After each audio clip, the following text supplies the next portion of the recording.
Hi, this is the SJC Roof Rack Assistant designed for ME154. I'm Zichong. I'm Ashkan. I'm Victor. I'm Mohammed. The current issue with roof rack storage containers is that loading it while it is mounted to the car is very difficult and impossible for shorter people. Mounting the container can also be very difficult if there isn't a friend to help you. The purpose of the Roof Rack Assistant is to load a storage container at a level lower than the roof and then use the mechanism to lift it on the top of the car.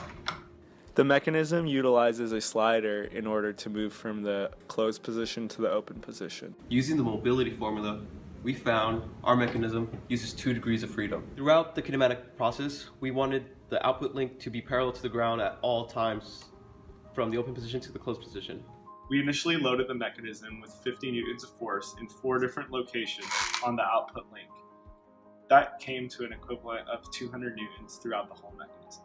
Using force analysis, we evaluated the highest amount of force would be located between the slider and the guide rail with a torque of 171 newton meters. We calculated that it would take 450 watts to move the mechanism from the open position back to the closed position.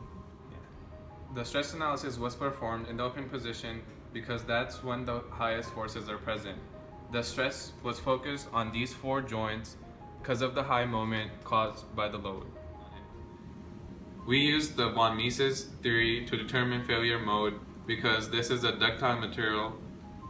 This material is aluminum 6061. A factor of safety of 2.5 was established.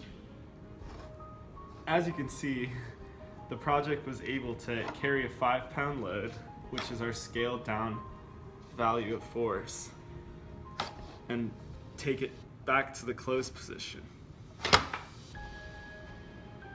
Due to machining errors, the mechanism deals with a lot more friction than necessary when moving from the open position to the closed position and back. This issue can be eliminated with more precise machining.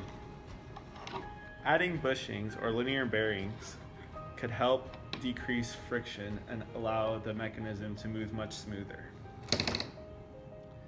As you can see, the rods are easily bent, which causes much more friction than needed on the slider. Stronger and smoother materials like stainless steel rods would allow the slider to move much more freely. To optimize the mechanism, a motor and lead screw can be added to allow the user to move it between positions with minimal effort.